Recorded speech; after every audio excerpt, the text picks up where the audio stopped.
Ahojte, vítajte na mojom kanáli Fanatik a dnes tu mám pre vás celkom zaujímavú, ani nie novinku, ale proste parádny mestský e-bike OneSport OT5.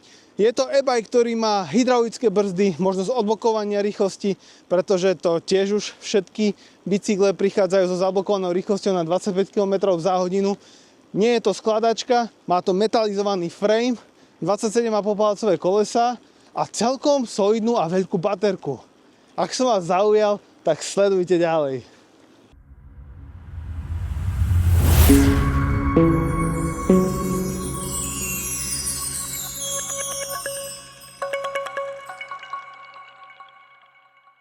prvom rade vás pravdepodobne bude zaujímať, kde som tento bicykel kúpil.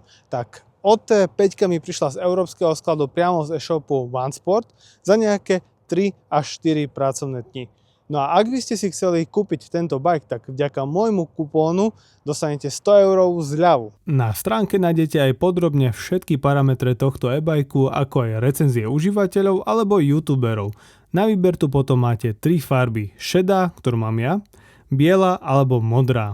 A keď si to dáte do košíka, môžete tam aplikovať môj unikátny 100 € kupón a mať tento e-bike len za 899 €. A ak vás tento e-bike zaujal, v popise videa je kupón a odkaz, kde to môžete kúpiť. No a na stránke OneSport máme aj súťaž, kde môžeme vyhrať príslušenstvo na bike zadarmo. To znie celkom fajn, že? Na úvod sme si niečo povedali a teraz vás pravdepodobne budú zaujímať základné a najdôležitejšie parametre tohto e-bajku. Poďme sa teda na to pozrieť. Celková dĺžka e-bajku je 185 cm, výška od predného kolesa k riadidlám je 108 cm a výška od zadného kolesa k sedadlu je nastaviteľná od 86 po 105 cm. Riadidlá majú celkovú šírku 68 cm, čo je taký priemer pri podobných e-bajkoch. Pneumatiky sú od známej čínskej značky Chaoyang. Veľkosť kolesa je 27,5 x 2,25 palca a rafiky sú špicové. Pneumatiky môžeme fúkať od 20 do 54 PSI a mne sa tu veľmi páčia reflexné prvky na pneumatikách. V prípade brzd tu máme až 180 mm kotúče a samotné brzdy sú hydraulické a dvojpiestikové. Skvelý výber. Batéria je umiestnená zo spodu rámu a vôbec nehrkoce. Jej parametre sú 36V systém s energiou 655 Wh. V prípade ovládača sa tu nachádza sinusový 15A ovládač, čo je super, ktorý je dizajnovaný najmä pre lepší dojazd. Motor je umiestnený v náboji zadného kolesa s nominálnym výkonom 250W a v špičke vie dosiahnuť slušný výkon až 672W. Príjemnou správou pre mňa je aj to, že je tu použitý senzor tlaku namiesto klasického pás senzora. Čiže tento snímač reaguje na intenzitu pedálovania a zabera takmer okamžite a krútiaci moment maximálne 40 Nm. Vidlica je klasická pružinová s uzamykaním a jemným nastavením tuhosti. Zdvih pri tejto vidlici je 80 mm.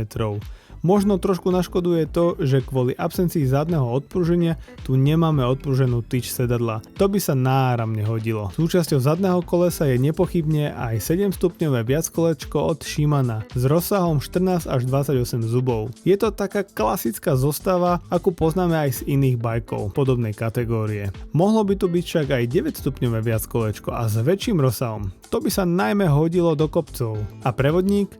Ten ponúkne možno neštandardných 44 zubov. Vpredu sa nachádza pomerne mohutné svetlo s 2 LED hlavicami a pri zadnom svetle ma teší, že sa tu nachádza aj brzdové svetlo, ale počas slnečného dňa to skoro nie je vôbec vidieť a to je veľká škoda podľa mňa.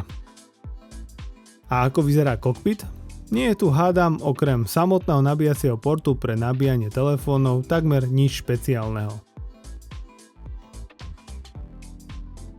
Neostáva mi nič iné ako tento bike vyskúšať.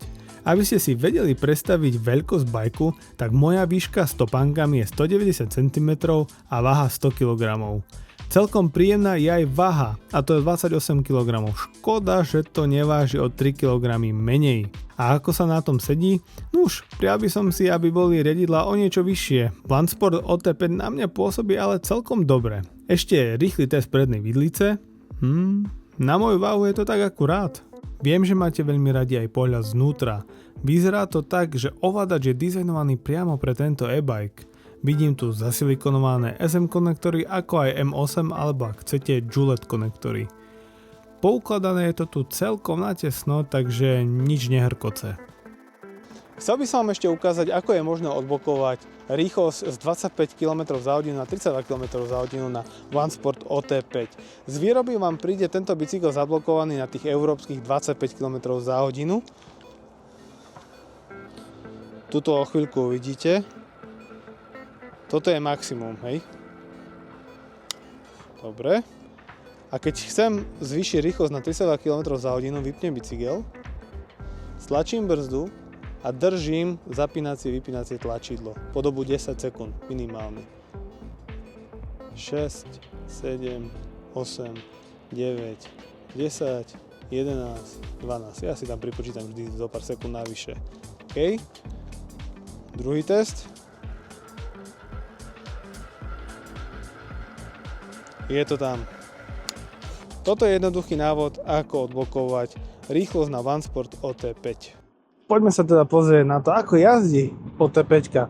Mám to hneď na 3. asistenčnom režime. Vidíme, do akej rýchlosti pôjdem, pretože som odblokoval rýchlosť na 32 km za hodinu. Veľmi pekne to ide. Myslím, že mám asi trošku aj vietor v chrbte, ale presne tie pastorky, ten najmenší pastorek úplne v pohode funguje do tých 32 km za hodinu. Nemám pocit, že by som nejako extrémne rýchlo pedaloval. Myslím si, že idem tak úplne plynule a hlavne takmer skoro vôbec nepočujem, ako ide motor. To sa mi dosť páči. Dobre, vyskúšame si brzdy. Tie sú hydraulické. Myslím, že budú fajn. A teraz iba čisto jazda na plyn. Úplne veľmi pozvoľné zrýchľovanie.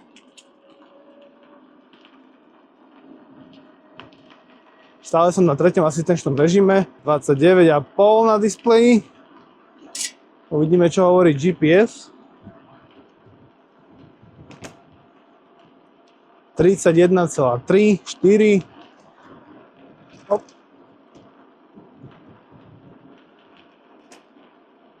Bol som schopný ísť aj 32 displejových, takže a teraz mám 32 displejových.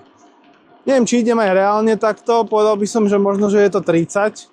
Ale neviem, uvidíte to, hádam vy, podľa GPS, čo to ukazuje. Bicykel má takisto aj tempomat, čo je super. A aktivuje sa tak, že držíte plyn konštantne na rýchlosti, ktorú chcete. Stlačíte a držíte tlačidlo mínus, asi na také 2 sekundy. A tu sa vám ukáže Pčko. Ja nemusím nič robiť, vôbec pedalovať. A tempomat mám aktivovaný, zapnutý a funguje to. Deaktivujem ho tým, že buď stlačím brzdu, alebo ťuknem do plynu. Presne to aj tak je. Čo ma ešte zaujíma je to, že či ten plyn pôjde aj na maximum, na 1. alebo 2. stupni. Či to ide do maximálnej rýchlosti daného asistenčného režimu, ale očividne to ide do maxima. Bez ohľadu na tom, koľko tam toho má. Dobre. Toto som chcel vedieť. Bicykel má vraj sinusový ovládač a nevidím tam pass senzor, takže pravdepodobne je tam torque senzor. Takže ten sa neaktivuje úplne hneď, ale musím robiť takú väčšiu polotáčku. Je to aj celkom bezpečné a ide to úplne plynule. Prestanem pedalovať, automaticky sa odpojí aj šťava. To je inak veľmi dobrá vec a dobrá vlastnosť, pretože nie všetky bajky to majú, hlavne nie je to čínske. Ale keď som v jazde, to je zaujímavé. Keď mám nejakých 15-20 km za hodinu, tak trvajú 3 až 4 otáčky, pokiaľ sa zapojí aj motor. Ja nechápem prečo. Torque senzor by sa mal v podstate spúšťať stále. Neviem, je to nejako je to nastavené tak, ale nie je to nič, na čo by sa nedalo zvyknúť. Strašne som zvedavý, ako na tomto bicykli pôjdem na diaľničný cyklonadjazd, kde sa nemôžem rozbehnúť a budem vyslovene sa spoliehať iba na to, ako bude fungovať to dopomáhanie. Pretože tu je iba 40 Nm výkon, dajme tomu, pri pedálovaní. Nie je to nič moc. ale je to iba mestský bicykel. Dobre, tu si potrebujem prehodiť trošku rýchlosť, trošku s tým pracovať. Ale idem to celkom v pohode. Cítim, že pedalujem presne spôsobom takým, ako sa to deje pri torque snímačoch alebo pri senzoroch tlaku. Koľko energie do pedálu dám, toľko aj dostanem. Len presne tuto cítim, že tým, že sa ten torque senzor zapojí až po polotáčke, tak na chvíľku nemám energiu, ako keby, ktorá väčšinou pri týchto senzoroch je okamžitá. Primárne to nejako extra nevadí, ale je to taký zaujímavý fenomén pri tomto bicyklu. Inak sa mi jazdí na tom úplne v pohode. Ten chod motora, idem teraz do fakt že jemného stúpania v rámci lužného mosta a idem v podstate takmer maximálnou rýchlosťou, čo má tento bike pustiť. Ja si myslím, že je to fajn. Tento bike nie je stávaný na rýchlosť, je stávaný na to, aby ste sa proste dostali z bodu A do bodu B. Vyzerá veľmi dobre, vyzerá prám fantasticky, hlavne ten frame. A má až 18,2 A, síce 36 V baterku, ale je tu sľubovaný dojazd do 120 km v asistenčnom režime a 60 km čisto v asistenčnom režime, čo je dosť dobré. V týchto podmienkach okolo 0, 5 stupňov nemám šancu testovať dojazd, takže budem vyslovene iba odhadovať na základe nejakej mojej skúsenosti, tak som zvedavý, ako teda dopadne tento aj môj dojazdový test. Nemyslím si, že toto bude e-bike do kopcov, nejakých ťahlejších kopcov. Toto bude vyslovene bike sa dostať z bodu A do bodu B. Určite zvládne nejaké tie nadjazdy, podjazdy, ale nič strmé, hlavne nie s váhou nad 100 kg. A sranda je v tom, že na stránke OneSportu má tento bicykel nosnosť 100 kg. To je zaujímavé, ja mám určite s tým, čo mám naložené na chrbte plus oblečenie minimálne 115 kg a nemám pocit, že by plakal tento bike. Ale so svojou váhou by som určite do ťahlejších kopcov s tým nešiel. Aj keď tu je prehádzovačka, ale nemyslím si, že to by bol dobrý nápad. Ak by som tu mal 27 prevodov, už by to bola iná pesnička. Ale nemyslím si, že to je až tak vhodné. Možno, že pre jazdcov jaskyne do 80 kg by to zvládlo aj náročnejší kopec. Znovu si teda aktivujem tempomat, takže držím plyn, stlačím a držím tlačidlo minus, objaví sa mi túto pečko a ja mám tempomat. To je veľmi cool feature tohto e-bajku. A som veľmi rád, že je tu plyn, je to na Julet, trojpinový konektor. Ak by sa mi tento half twist throttle nepáčil, tak si tam môžem dať plyn na palec, alebo možno ešte nejaký iný plyn, alebo full twist throttle. Čo sa tu dá zmeniť a vymeniť úplne bez problémov. No a čo takýto slajdový kopček? Toto sa mi páči, že pri tomto bicykli mám pocit, veľmi dobrý pocit, že ho mám pod kontrolou. A tu si trošičku prehodím. Pri tých torkových snímačoch je dôležité pracovať s prehádzovačkou. Rozhodne človek viacej potrebuje pracovať s tým, ako pri bežnom pás-senzore. No a celkovo sa mi na tom jazdí pomerne dobre. Displej je perfektný, vonku je totálne krásne slnko, milujem toto počasie a ja vidím všetky potrebné údaje. Hlavne tu máme volty, čo ja som veľmi spokojný. A kto sa chce v tomto bicykli ešte viacej hrabať, môže si ho pripojiť cez OneSport aplikáciu. Sice veľa vecí sa tam nastaviť nedá, ja vám to ani nebudem ukazovať, ukazoval som to v jednom z predchádzajúcich videí s bicyklami OneSport. Pre mňa tá aplikácia veľmi nemá zmysel, ale možno, že pre niekoho z vás to bude mať zmysel. Ja sa teším tomu, že displej je veľmi dobre čitateľný. Mám tu dieliky, baterky a mám tu hlavne volty, čo je pre mňa viac ako kľúčové. Na dojazd v zime má vždy pomerne zásadný vplyv teplota a v neposlednom rade aj váha. Teplota bola okolo nuly a moja váha so všetkým nabaleným bola určite vyše 115 kg. Vy, ktorí máte elektrické kolobežky či bajky, viete, že v zime môže byť dojazd menší aj o 20 až 30%. A v rámci testu som robil aj test rýchlosti, no a všeobecne som sa snažil ísť okolo 30 km za hodinu. Niekedy so šľapaním a niekedy na tempomate. Výsledok bol 30 km a v podstate polovička baterky ešte ostala. Rozhodne na toto ročné obdobie je to celkom dobrý výsledok. Poďme si niečo povedať o výhodách, nevýhodách, dobrých, zlých vlastnostiach OT5. V prvom rade, čo sa mne páči, niekoľkokrát som to vo videu spomínal, páči sa mi táto metalíza, táto sivá metalíza a to, že celá táto konštrukcia je ako keby z jedného kusa. Vôbec tu nie je vidieť zvary, čo je veľmi dobré. A metalíza, podľa môjho názoru, dlhšie vydrží bez odierkov. Aj keď nejakým spôsobom poškrabete tú konštrukciu, tak to nebude hneď tak vidieť, ako sa to bežne stáva pri ostatných bajkoch, ktoré majú napríklad nejaké to klasické lakovanie alebo matné prevedenie a tak podobne. Toto si veľmi cením, pôsobí to na mňa prémiovo, čo je veľmi dôležité. Druhá vec, čo sa mi tu páči, sú tieto 27,5 palcové kolesa od Chaoyangu. Sú proste na cestu, do ničoho iného, iba na cestu. Ale môžete si všimnúť to lemovanie, ktoré je reflexné a na mňa to osobne lepšie pôsobí, ako keby tu mali byť v tých špicoch nejaké odrázky. To je fakt konina podľa mňa. Toto je o mnoho lepšie. A vyzerá to celkom dobre a podľa mňa tomuto bajku to dosť aj pristane. Ďalšou vecou, čo tu chcem rozhodne spomenúť, sú brzdy.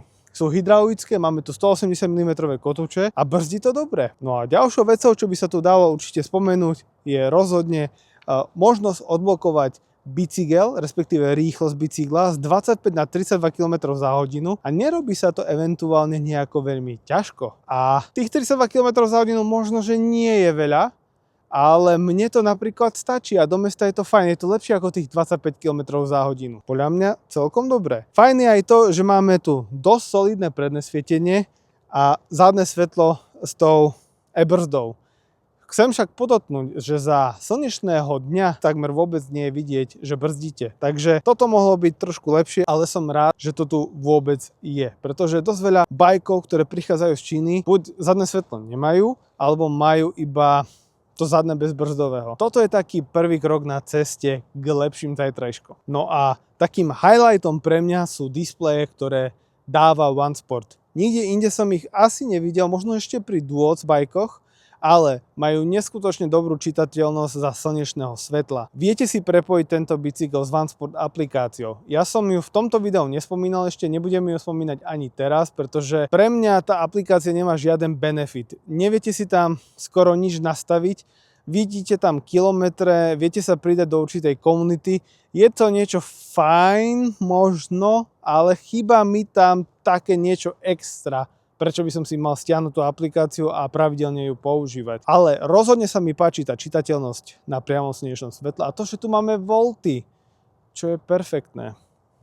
A navyše, multiovládacie tlačidlo je podsvietené, takže večer stačí sa len na 100 sekundy pozrieť a namátate hneď, čo potrebujete. Sú tam 3 tlačidla, poblúdiť tam nemáte ako. Čo ja považujem vždy za výhodu je to, že tieto bajky, alebo bajky, ktoré v poslednom čase prichádzajú na trh, majú M8, respektíve Julet konektory. To prakticky znamená to, že ak by som si chcel vymeniť tento half-twist throttle, ktorý je tu, respektíve tento polovičný plyn, tak mi stačí len túto na riadidlách to odopnúť a dať tam iný plyn, ktorý by sa mi napríklad páčil. A toto sa mi vidí ako veľmi dobrý krok. No a napríklad to pedálovanie je ešte tiež dosť celkom pozitívne, pretože ten bicykel ide do 32 km za hodinu a nenadobudol som tu ghost pedaling, takže také točenie pedálmi do prázdna. Je to tu akurát vyvážené do tej rýchlosti 32 km za hodinu. Ak by som už išiel asi 35-40, tak už by som išiel ako motorová myš a už by to bolo ako ghost pedaling. No a poslednou vecou, čo nesmiem zabudnúť, je fajn, že tu máme tlakový senzor, alebo torque senzor, alebo senzor tlaku. Nefunguje úplne podľa mňa ideálne, ale dá sa to možno že odpustiť, pretože je to prvý bicykel, ak sa nemýlim, od tohto výrobcu, ktorý prichádza na miesto pás senzora s týmto snímačom tlaku. Nuž a poďme si povedať niečo ešte o nevýhodách. Pre mňa osobne najväčšou nevýhodou tohto bajku sú hliníkové blatníky. Ja veľmi nie som fanúšikom týchto hliníkových blatníkov, pretože každý jeden kamienok, po ktorom prejdete a ktorý sa vám dostane do kolesa, je počuť. Ak by sa náhodou niečo stalo, že sa vám odlomí nejaký ten uchyt toho blatníka, máte veľký problém, že vám to totálne zablokuje koleso. Plastové blatníky sú v tomto o mnoho lepšie, sú ľahšie, lepšia inštalácia a v konečnom dôsledku to urobí aj tak tú istú robotu a teda vás to nejakým spôsobom ochráni pred kvapkami vody. Ja by som tu ešte asi prijal niečo podobné ako má Engve E26. To znamená, že predstavec, ktorý by sa dal nastaviť. Pretože mne osobne ako 190 cm jazdcovi je to trošku nízko takto sedieť, ale chápem, že všetci sme nejakým spôsobom iní v tomto a každému niečo iné vyhovuje. Samozrejme, že sa to dá vyriešiť aj dokúpením takého zdviháka alebo risera, ak chcete. Páči sa mi, ako to má Engve E26 spravené, pretože tam si to viete pekne nastaviť.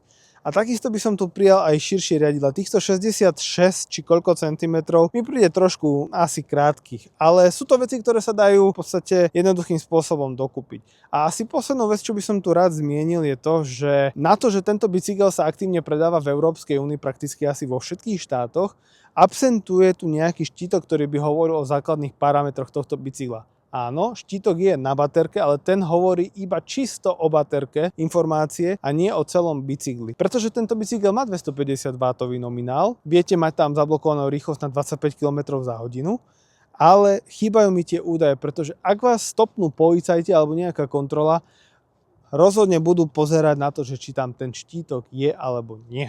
Ostáva už len otázka, pre koho je OneSport OT5 určený. Na základe mojej skúsenosti s range testom, s tým, kde som s týmto bajkom aj bol, to, aký to má štýl, tak je to rozhodne bicykel do mesta. Ideálne do mesta, kde nemáte veľké kopce, pretože tých 40 Nm, 250 W motor, ťažšieho jazdca neodvezie všade bez problémov. Rozhodne človek sa bude trošku viac trápiť, ak je ťažší a bude chcieť zvládnuť náročnejší kopec. 40 Nm a aj maximálny výkon, čo to vie dať v špičke tých 672 W, je iba vtedy, keď máte plnú baterku. Takže na to by som sa veľmi nespoliehal. Ale ak máte rovinu, ako je tu, tak vtedy by to mohlo byť celkom OK. A rozhodne je to pre ľudí, ktorí majú trošku problém s mobilitou, pretože vďaka tomuto S-ovitému zahnutiu konštrukcie môžete nastupovať takto a rozbehnúť sa napríklad na plyn. Výhodou je, že tento výrobca ponúka možnosť mať tam iba grip na tej pravej strane alebo plyn. Pripojenie na plyn tam jednoducho máte, čo je super. No a čo cena? Nuž, s mojím unikátnym kupónom kúpite tento e-bike za 899 € namiesto pôvodných 999 €. Pýtate sa, stojí to za to? Ja si myslím, že celkom áno, pretože tu máte bicykel, ktorý vám vydrží možno, že aj 10 rokov. Pretože má relatívne veľkú baterku, pojazdíte si s tým 60 až 100 km v lete. Nie je tu veľmi vecí veľa, ktoré by sa pokazili. Nie je to skladačka. Ten bicykel vyzerá podľa mňa prémiovo, máme tu hydraulické brzdy, máme tu pomerne populárnu veľkosť kolesa, takže si viete veľmi rýchlo kúpiť náhradné plášte, náhradné duše a tak podobne. Vzadu si viete dať košík, myslím si, že aj vpredu je inštalácia na predný košík, takže hodí sa to na nákupy, na bársčo. A v podstate svojím spôsobom vás nemusia kontrolovať ani policajti, pretože okrem tej váhy, čo neviem, či v každej európskej krajine je limit do 25 kg, ak nie je, ak by prižmurili oči, tak máte v podstate legálny bicykel, ktorý nemusíte nejakým spôsobom nahlasovať, poisťovať alebo mať nejaké opletačky. Takže myslím si, že je to celkom dobrý deal. Nuž priatelia, to bolo všetko, čo som chcel povedať k recenzii na OneSport OT5. Verím, že vás video bavilo. Ak máte nejaké otázky k tomuto bajku, určite mi napíšte komentár pod týmto videom. A ak sa vám video páčilo, určite mu dajte like, budem vám za to veľmi vďačný. Budem vďačný, ak budete odoberať môj YouTube kanál a nájdete ma takisto aj na Instagrame a odporúčam vám sledovať aj veľkú slovensko-českú facebookovú skupinu o elektrických kolobežkách, bicyklov a podobne.